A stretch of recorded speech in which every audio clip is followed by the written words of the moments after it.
Yeah. Oh, can you fill me in? Let's talk about it. Have you ever filmed yourself doing something in that way and then watched it back yourself? No, because I'm quite self-conscious, like, about my body and stuff. So Okay. I did with the pandemic series where I was outside and had the smoke bombs and with the plague doctor mask and I don't stuff. think I've seen. Oh, Um, is that the black beak thing? yeah, Oh, right, yeah. yeah. I did do a behind the scenes for that because that was like one of the biggest shoots I've done myself. Right. Um, so that was probably the only one that I've done behind the scenes. Okay. And was that just leave a camera running the whole time Yeah, while and you're then doing your thing? just like cut through it and edit out any parts that I didn't want because I don't like, even though obviously I do nude shoots, I still try to censor myself as much as I can, Mm. just because it's what I'm comfortable with. Yeah. So Someone commented and said something about it's not nude, but it gives off the impression. I can't remember what they called it. it's implied nude, yeah. Implied nude. That's All it. all of my work is implied nude. Yeah. And we've been doing a lot of low light shoots where you can see that somebody's naked, but you can't see any body parts because the shadows and Yeah, it's called low key lighting. Yeah. So that to me is better in a way. And if sexy is what you're going for, to me that's sexier than here's a naked picture of me, Yeah. because you can't see anything, but you know that person's naked, and it's that sort of, it triggers your imagination more than anything Yeah, else. it does leave it all to the imagination. It's kind of like with horror movies. So like you'll realize in horror movies the scariest ones are where you never see the monster Yeah. because your mind's going overload. So I think it's kind of the same thing with like implied nude. It's sexier because, or it's your mind goes a little bit crazier because you pretty much end up imagining it, even if that's not what you set out to do, Yeah. but it just happens. So how did you? Like, what was the first time you ever did this? What was that shoot? Um. So the first time I did it was, well, I used to do a lot of self-portraits growing up anyway because that's how I learnt self-portraiture anyway, when I was 12. But the more implied nude stuff, I began it at like the beginning of the pandemic. So when we went into Okay. lockdown, because obviously I was feeling very depressed because I have depression, and that came back significantly. And the only way I could kind of explore my feelings and kind of get them out was by doing the self portraits basically. And it's just that it came out with me being nude. I don't Okay. know why, but it just did. Okay. And then, so the first time you used to doing self portraits, and you're used to people seeing these self portraits, but then you do your first nude one. How do you feel when it comes to the point where other people are now going to see these? Well, like when I first started doing them, they weren't as risky as they are now. Yeah. Like if you look back to the first nude shoots that I did, you will see that I was very much like turned away from the camera. It was more like back showing, or Yeah. like maybe the side of my body showing. It was quite nerve-wracking, but at the same time I knew that there was nothing that could ever be seen. And if you thought you could see something, it was all in your imagination basically.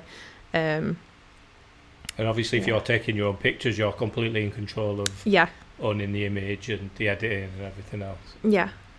Okay. And then it's progressed with more, I suppose, like you say, more risky. And has that come from confidence or from what people say, from feedback? Like, what's made you want to sort of push the boundaries a little bit more? It definitely helps that I've got a following that back me up with what I do, and they give me feedback and they want to see more. And sometimes I just kind of think, oh, I want to just maybe shock. I like the shock factor. I like to shock people, because it gives you a little bit of a buzz when someone's like, I can't believe you did that. And I'm like, yeah, you know.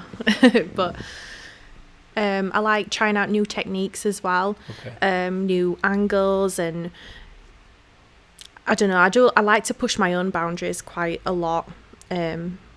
Like I've talked about this before, that I don't like being stagnant. I don't like stagnating in any point of my life, and obviously creating this artwork does help with my confidence. Not to the extent that I'd like it to, but yeah. Because it takes something to...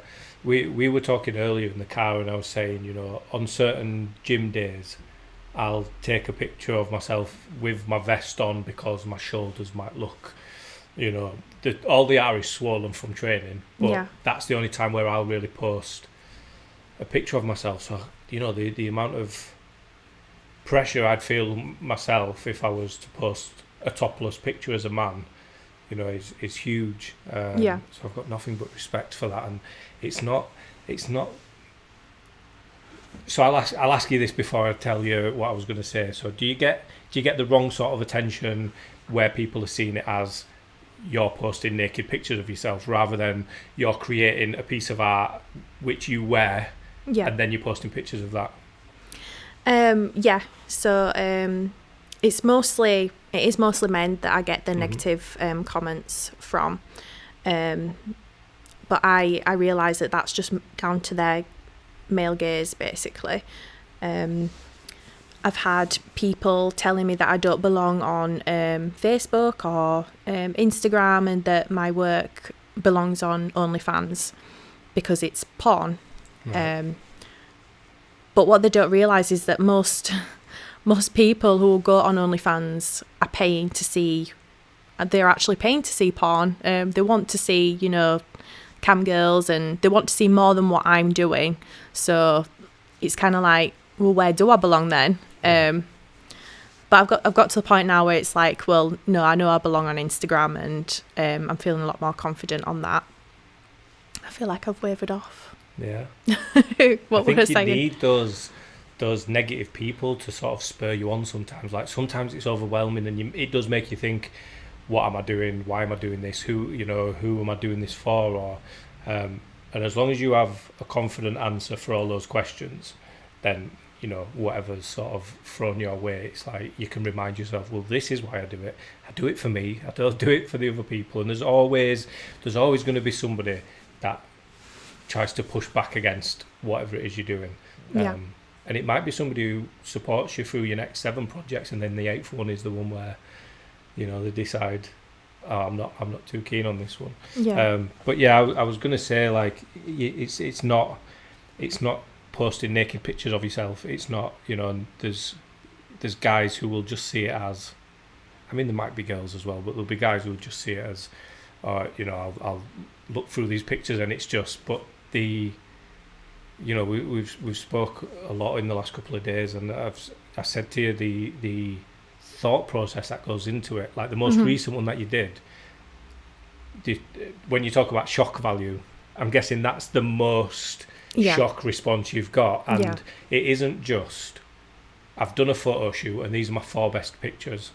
It starts with this picture because of this, and then it leads on to this second picture, which is almost the reveal, which is the 3rd picture, and then the 4th one is, but I'm taking it back from you. So I'm going to show you this thing and I'm going to take it back. And when I hear you say things like that, it just blows my mind. Like, it's not just, you know, these are my 4 favourites, let's post these and see what people think, because that's usually what photography is. When we do photography here, it's like, which ones look the best, which ones are the most aesthetically pleasing, that will make people think, oh wow, he's a good photographer, she's a brilliant model, and it's not that at all. It's, you know, I was just blown away when you told me about that. So where does that come from? How do you, like, so what's your process? So you're going to do a new project. Do you come up with the sort of the, not so much the backstory, but the meaning, and then do you take it from there, or what order do you do it in? So it depends how I came inspired by the idea. Usually I'm inspired by my own emotions. So I'll probably sit and make a note somehow, to like just jot it down really quick on a piece of paper or something. And I will try to do it there and then, because if I don't, if I do it, I won't do it later. Okay. Because I end up procrastinating on the idea, and then I just decide that I've lost the will to do it. So there's no chance of overthinking. It's just spontaneous idea, go. Yeah. Right, okay.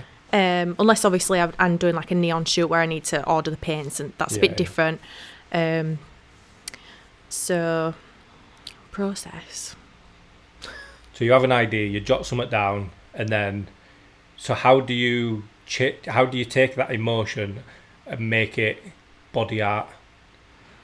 Does it all come at the same time? Do you just think this visual representation is that emotion? It's all just there at once? It can do, yeah. I don't know. Sometimes I just kind of set up my camera and I'm like, how do I want to present myself in the shoot?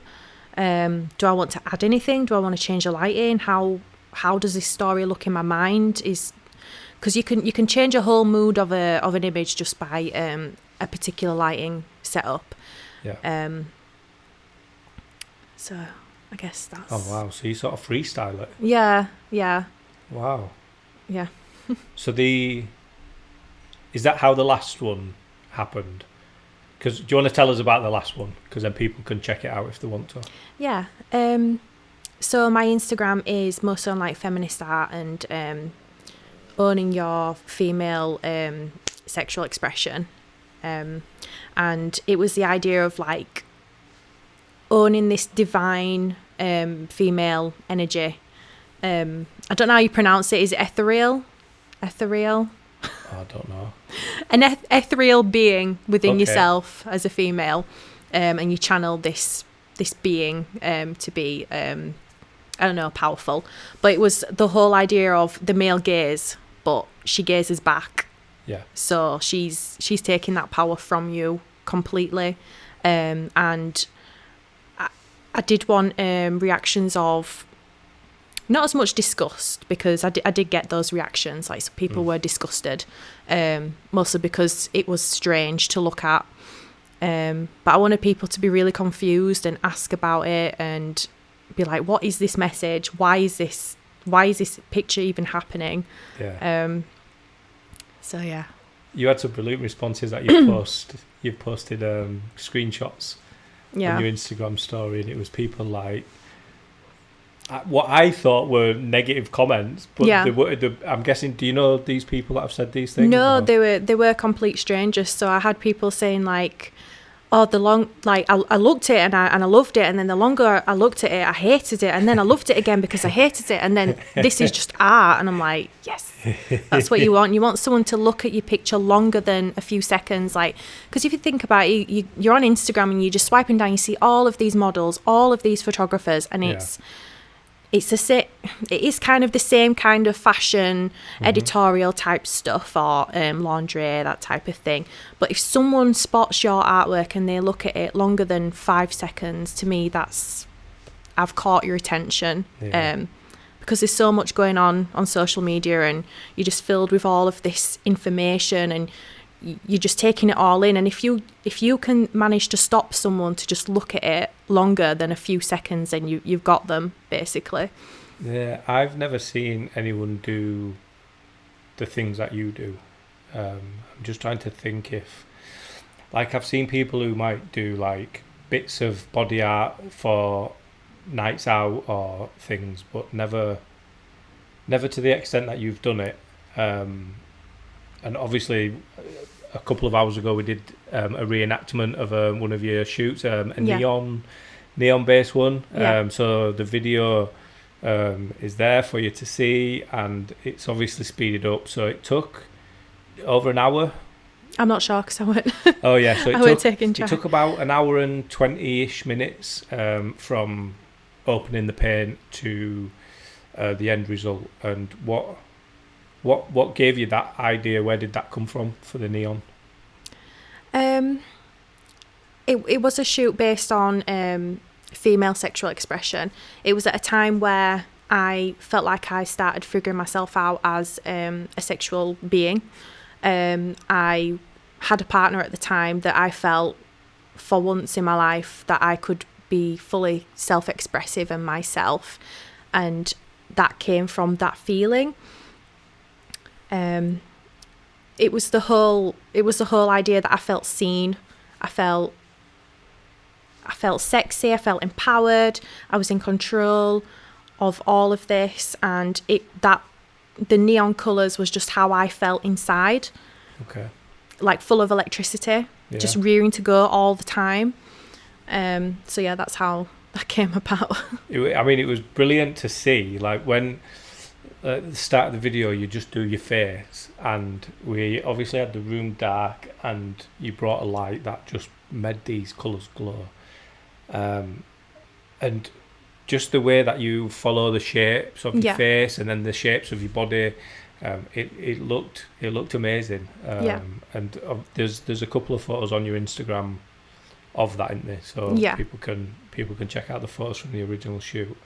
But yeah, like I say, I've never seen anything like it before, and it's just amazing. So obviously we've spoke a lot about female empowerment, and we are currently just after mid-March 2021. We've just had International Women's Day, we've just had Mother's Day, and then we've also got all the chaos that's happening in the world, in the country, in on our streets. One of the reasons I wanted you to come in and talk is because you've spoke a little bit about it on social media, and we're currently, me and you are 2/8, maybe 2/9 of a project that we're currently working on that hopefully will be released around the same time as this video. And how did you feel when we spoke about it, when you found out what it was about? I felt like it was a good thing. It tied into everything, what was happening, like current events, and I wanted to be a part of it. I personally like the fact that you are a man that wants to, I don't know, make this like a highlighted thing. I think that's important. And like you've said that you didn't want it to seem like you were like a white male coming to the rescue, and I don't think any of us that are in the group actually feel that way, because you are actually a very respectable man, and I think we all, well, talking on my behalf, I definitely feel that way. And I was able to do a naked neon dance shoot in front of you, and like I'm self-conscious with my body, so I just think it's a really, really good thing that you're doing. So it's nice to be a part of it. I appreciate that, and hopefully by the time this is out, you'll have seen it, and it'll be shared, and people will see that the sort of the whole message is, it doesn't matter what a woman chooses to wear. A man doesn't get to decide whether that's sexy or not. He doesn't get to decide whether she wants it or not. It's like I mentioned before that the majority, well, all women, we like to make ourselves feel good. If we feel sexy, we want to make ourselves feel sexy. A lot of the clothes that we wear are not for the male gaze, it's for ourselves. I always say, like, the 75% of my following is female. When I get a compliment from a woman, it means so much more. I actually believe that compliment, whereas when a man gives me a compliment, I don't know why, but it just kind of feels like, oh, is he just saying that to get in my pants? Whereas when a woman says it, I don't know, I feel like it's genuine. So yeah. Oh wow, that's interesting. I suppose as well, it's, I'm not going to go into the details of it, but you mentioned that you got a message, and that message made you could sense something wasn't right about the message, and that was from a guy, and I don't know if it's the language that was used or what have you, but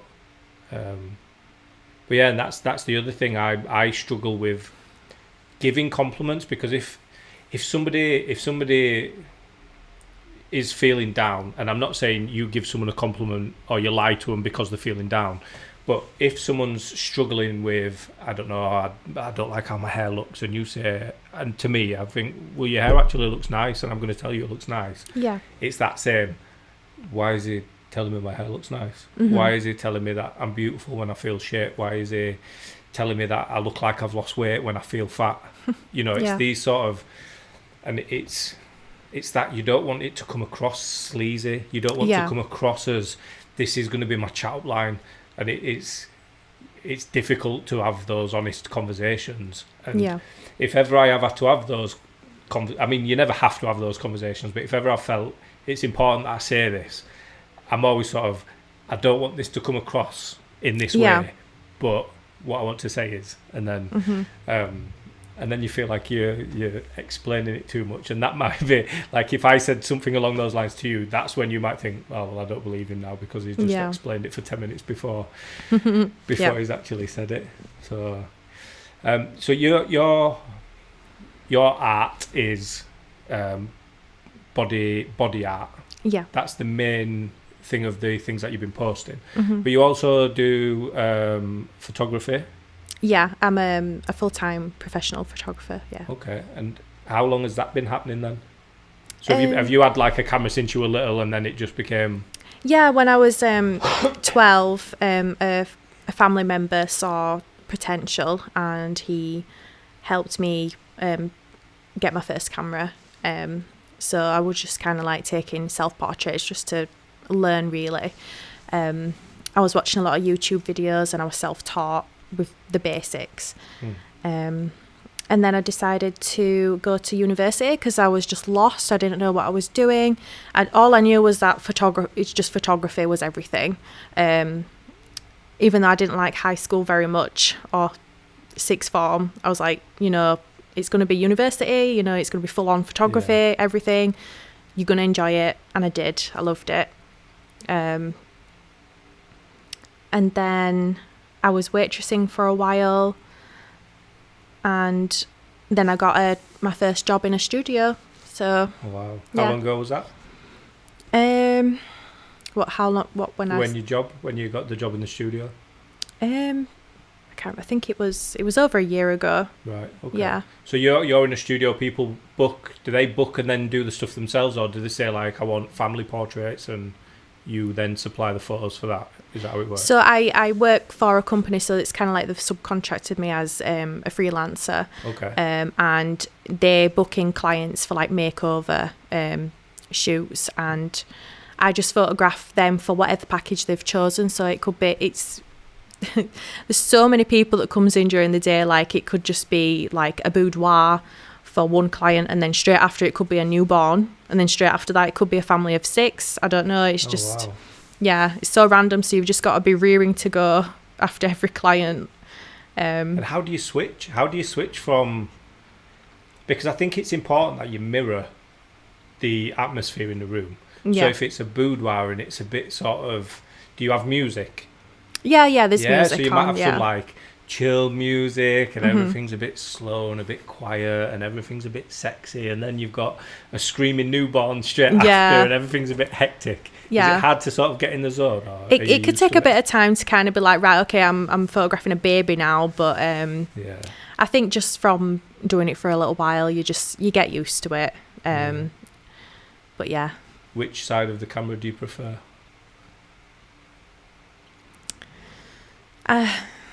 That's so hard. Ooh, that one's got you. It's really hard because I love the self-portraits. If I could just do self-portraits and live off of that, I would. Like that is my safe space, doing self-portraits. But then I love photographing other people because I can add to their self-confidence and stuff. But I've not had much experience being photographed by other people. Yeah, I was going to suggest, all right, what if we changed it up and said when you're on that side of the camera, someone else is taking the pictures? Yeah. So, I didn't think that would be the one that I'd catch you off guard. I think just because I enjoy the self-portrait so much and I love like seeing myself progress in the photo, like the fact that I don't know if people think it's egotistical that I'm photographing myself. I don't know, but it's just nice to be able to see myself progress, not just in the art, but as the artwork as well. I don't know. It's even inspiring for me to see that, and it gives me more ideas for future projects and stuff. And I feel like it's helped in like my other form of work as well, working with other people. Because I want to create that art that I create for myself. I want to create it for them as well. I don't want to just turn up and be like, right, I'm your photographer. I'm going to make you look hot. I want to turn up and be like, right, I'm going to make you into artwork. So yeah. So if you were to make enough money to always do self-portraits, how would you always be more risky?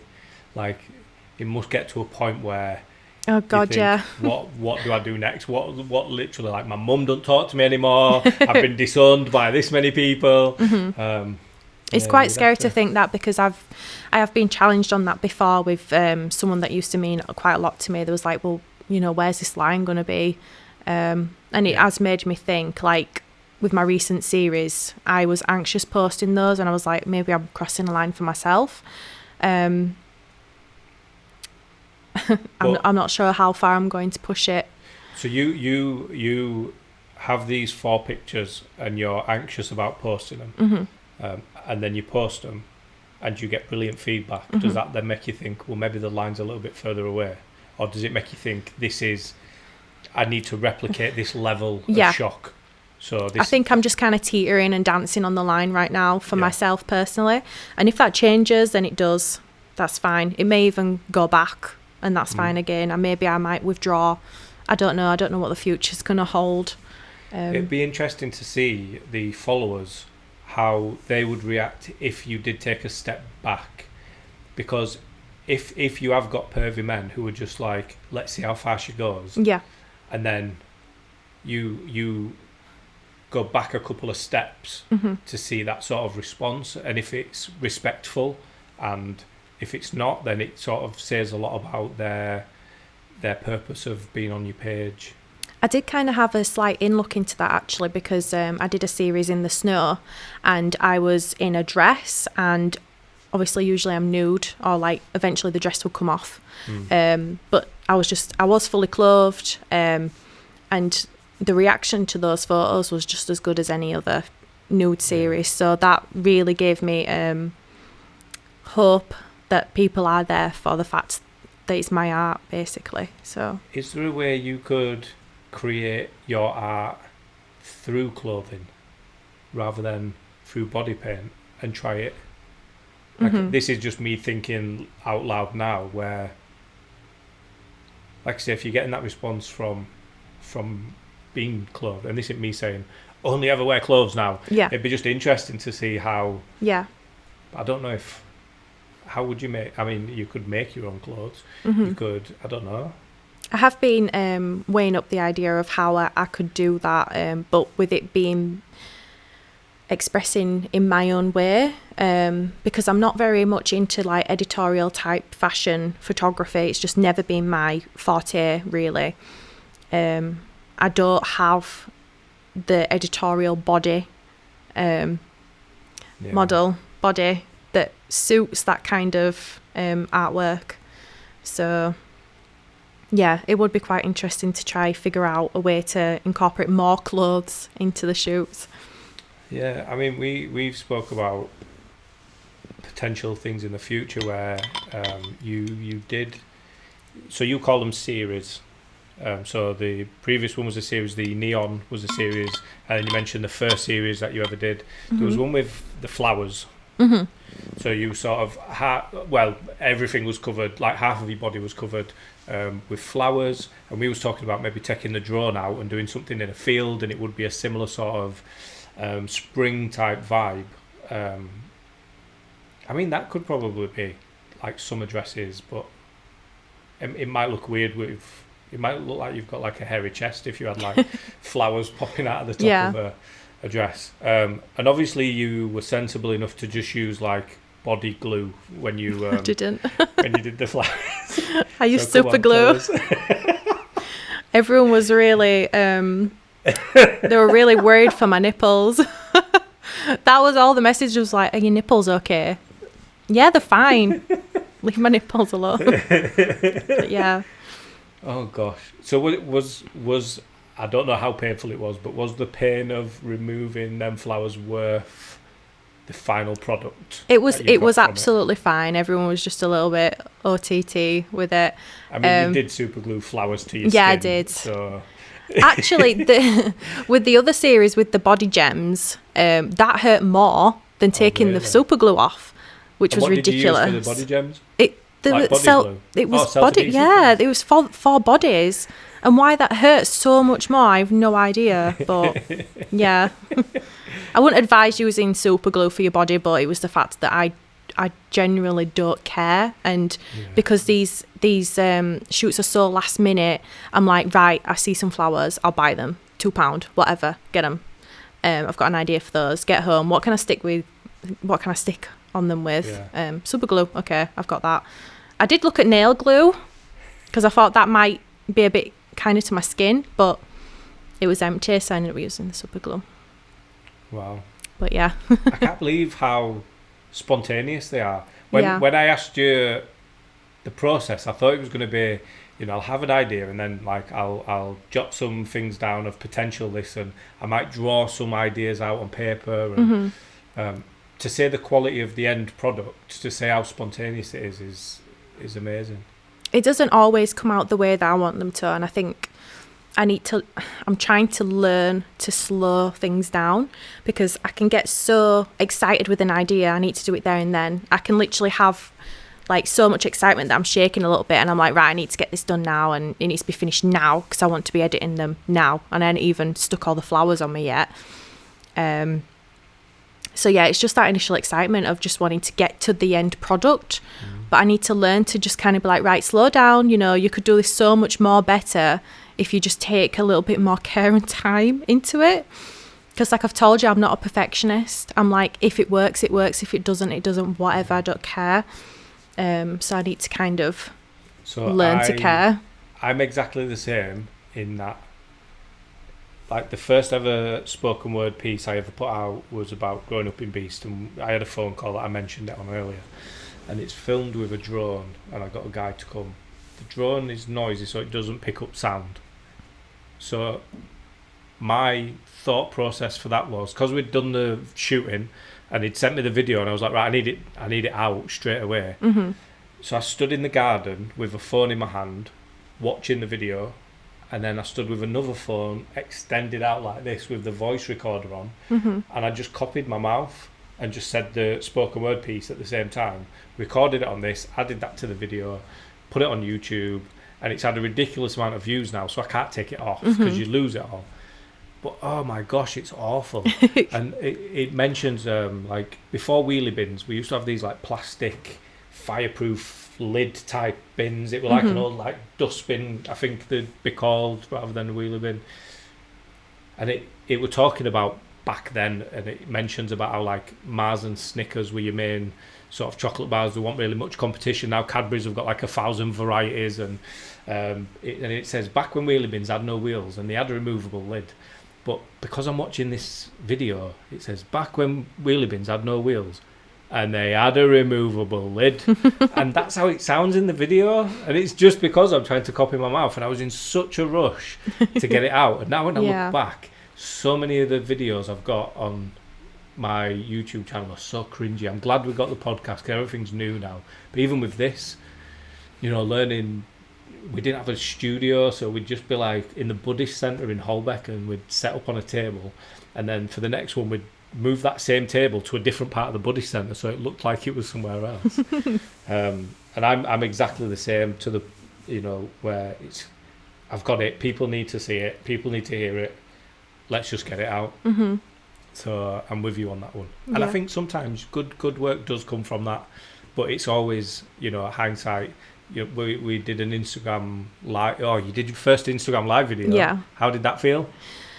I was shaking all the way through it because, obviously, I've explained to you that I'm a very socially awkward person. So like speaking and stuff like that just doesn't come naturally to me. I get nervous. We've been recording this podcast for 3 hours. We're just having to keep cutting, and I'm on. Yeah, it was scary. Obviously, because I was dancing nude. Obviously, I had underwear on, but no bra on. But I think it went well. I think I've learned from doing it what I would do next time differently. That's what I was going to say. Because as soon as the video finished, you was like, "I wish I'd have done this, and I wish I'd have done that." And it's that sort of in hindsight. But now, at least, you've got that learning from that first one. Yeah. You posted about doing a live video. Was it yesterday or the day before? Or I've been kind of talking about it for a few days. Since we said we were going to do it. Was that to cement it in your mind you was going to do it? Yeah, it was partly that, and obviously to try I try to hype people up a little bit just to kind of be like, right, this is happening. Be Because excited. It's going to be amazing. Yeah. Because people have asked me to do lives before, and I'm like, no. So I think people were a little bit shocked that I was going to go live for the first time. So, yeah. And to do it, I mean, to do your first live, like we said, you were painted and the lighting was done so that the colours glow. Yeah. But you were naked. Yeah. And it was a part of me that I've talked to you before, like I was like, this is even big for me to be painted and naked in front of you, because my biggest insecurity on my body is my breasts, because I lost I lost over 3 stone, so they've changed a lot, and to be stood naked like that it was really nerve-wracking. Massive. You absolutely smashed it. It was really sort of... Yeah. We've had a lot of conversations about fears from me as well. You know, obviously, I have my own fears about having a girl here with no clothes on, and you know, there's obviously it's an uncomfortable situation for all parties involved, but it's how can we make this as comfortable for each other as possible. And we had some conversations about it, and part of me thought that you weren't going to do it, and I was just really glad that you did, because it's a big milestone for you. You've been doing this a year, but you've been doing it on your own, in your own little studio, which you did a behind the scenes video for so people could see. Your own little studio where it's just you, and you have a little clicker, so when you're ready you take your own pictures, and you've not needed anybody else, and you didn't need me today, but what I'm saying is you invited somebody into that process today, and it was a massive step, and you did really well. Thank you. We only started talking a week and a half ago, if that, and the more I've got to know you, the more I just think you're an amazing person. You know, you've shared things about your personal life that just make me think even more about how much of a strong person you are, and you know, the creative side, and you just your mentality, and you're just an amazing person. And I hope that, you know, this day that we've spent together is not the sort of last one, it's the first of many. I hope the project that we're doing together is one of many, and I hope people that see this check out your Instagram and check it out for the right reasons, to see the art, and not just to look at a naked body, because that's not what it's about. And I just wish you all the success. Like I say, it's been brilliant to sort of get to know you, and I'm really looking forward to see what the next shocker is. Me too, because I don't know what it is, but it will come. Have you got any ideas? Sure. I think I vaguely remember having an idea last night, and I think I wrote it down somewhere, but I actually can't remember where it is. Hence why I do them very quickly. So. Yeah. But I like that. Stay tuned if you want to know what it is. That's the idea. More will be revealed. But no, genuinely, I really appreciate it. And thank you for coming on and talking to me today as well. Okay, thank you.